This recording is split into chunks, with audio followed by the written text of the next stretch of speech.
माता पिता हमारे पहले गुरु होते हैं।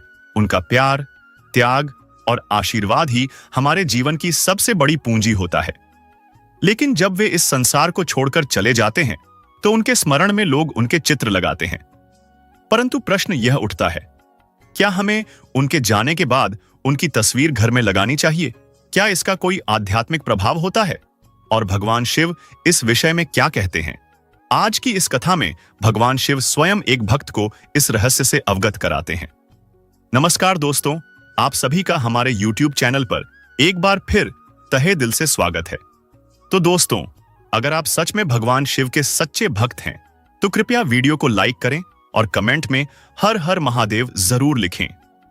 हे भगवान शिव, जो भी इस वीडियो को लाइक करेंगे, अपने मित्रों के साथ शेयर करेंगे और कमेंट में हर हर महादेव लिखेंगे, उनका जीवन खुशियों से भर दे।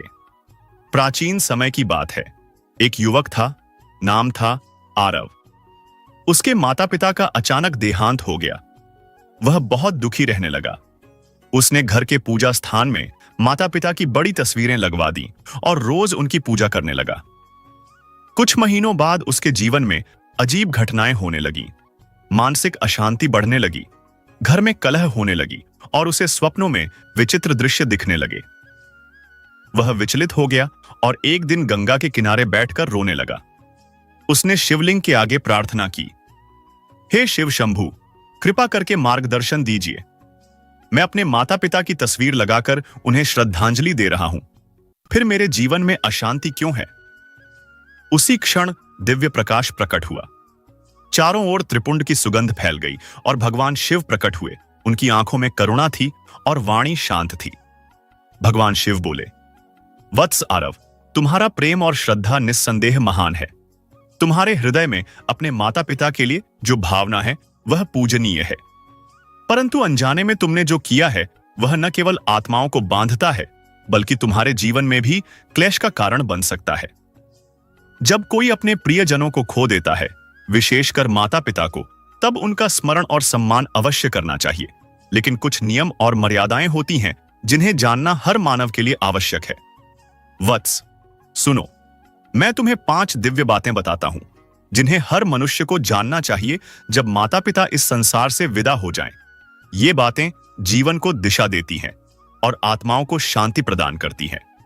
ध्यान से सुनो। वत्स, जब कोई आत्मा इस शरीर को छोड़ देती है तो उसका उद्देश्य होता है अगले जन्म की ओर बढ़ना, उस यात्रा को पूर्ण करना जो ब्रह्मांड ने उसके लिए तय की है। लेकिन जब हम उस आत्मा की तस्वीरों को अपने पूजा स्थान में रखकर प्रतिदिन उन्हें स्मरण करते हैं, दीप जलाते हैं, फूल चढ़ाते हैं, तो यह प्रेम पूर्ण श्रद्धा कभी कभी एक बंधन बन जाती है। आत्मा जो आगे बढ़ना चाहती है वह हमारे प्रेम के कारण उसी भाव में रुक जाती है। भगवान शिव ने कहा, वत्स, श्रद्धा दिखाओ परंतु उन्हें मुक्त करो। प्रेम में बांधो नहीं, आशीर्वाद में विदा करो। उनके लिए प्रार्थना करो पर उन्हें पकड़कर मत रखो, क्योंकि सच्चा प्रेम वही होता है जो आत्मा की मुक्ति चाहता है, न कि उसके मोह में रुक जाना। भगवान शिव ने शांत स्वर में कहा, वत्स आरव, यह बात हर गृहस्थ को समझनी चाहिए। जो स्थान ईश्वर की ऊर्जा से भरपूर होता है, जहां मंत्रों की ध्वनि गूंजती है, जहां दीपक की लौ आत्मा को परमात्मा से जोड़ती है, वहां मृत व्यक्तियों की तस्वीरें नहीं लगाई जाती, क्योंकि वह स्थान आत्मा की मुक्ति का केंद्र है, बंधन का नहीं। जब हम पितरों की तस्वीरें उसी स्थान पर रखते हैं जहां हम भगवान का आवाहन करते हैं, तो हम अनजाने में 2 अलग शक्तियों को एक ही स्थान पर जोड़ देते हैं, जिससे न केवल आत्मा उलझती है, बल्कि गृहस्थ जीवन में भी शांति बाधित होती है। ईश्वर का स्थान आत्मा की मुक्ति का केंद्र होता है और पितरों का स्थान स्मरण और श्रद्धा का स्थान होता है। इसलिए ईश्वर और पितरों के स्थान को अलग रखो। श्रद्धा को नियमों के साथ निभाओ ताकि प्रेम भी बना रहे और आत्मा को मुक्ति भी मिल सके।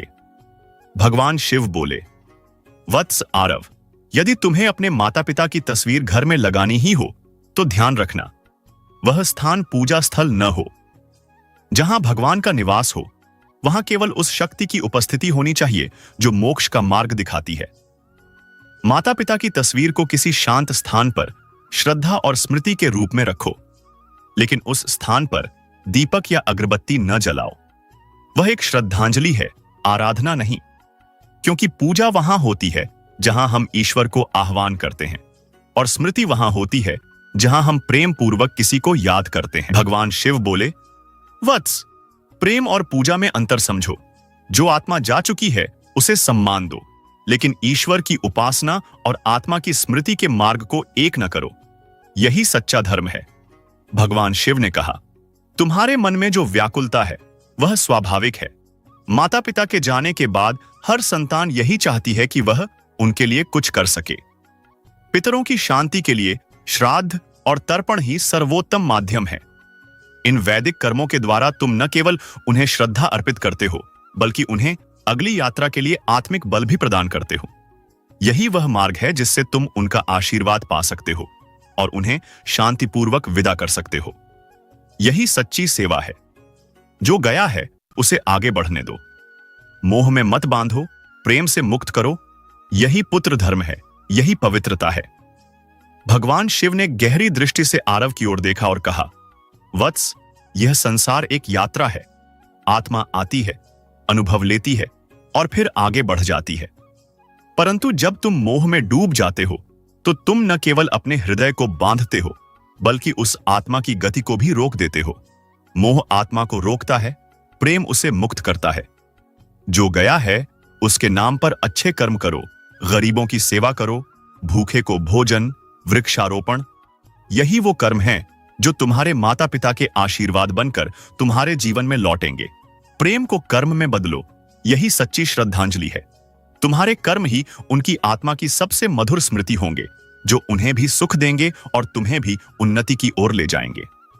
भगवान शिव ने आरव को आशीर्वाद देते हुए कहा, वत्स आरव, तुम्हारे माता पिता तुमसे गहरा प्रेम करते थे। उन्होंने अपना संपूर्ण जीवन तुम्हारे लिए समर्पित कर दिया। अब समय आ गया है कि तुम्हारा प्रेम उन्हें बांधने का नहीं, मुक्त करने का माध्यम बने। यदि तुम अपने घर में सुख और शांति चाहते हो तो पहले उन आत्माओं को शांति दो जो अब इस लोक की नहीं रही। श्रद्धा रखना आवश्यक है, पर उसे संयम से जोड़ो और अपने जीवन को ज्ञान से सज्ज बनाओ। तभी तुम्हारा प्रेम सच्चा कहलाएगा। आरव ने भगवान शिव के उपदेशों को हृदय से स्वीकार किया।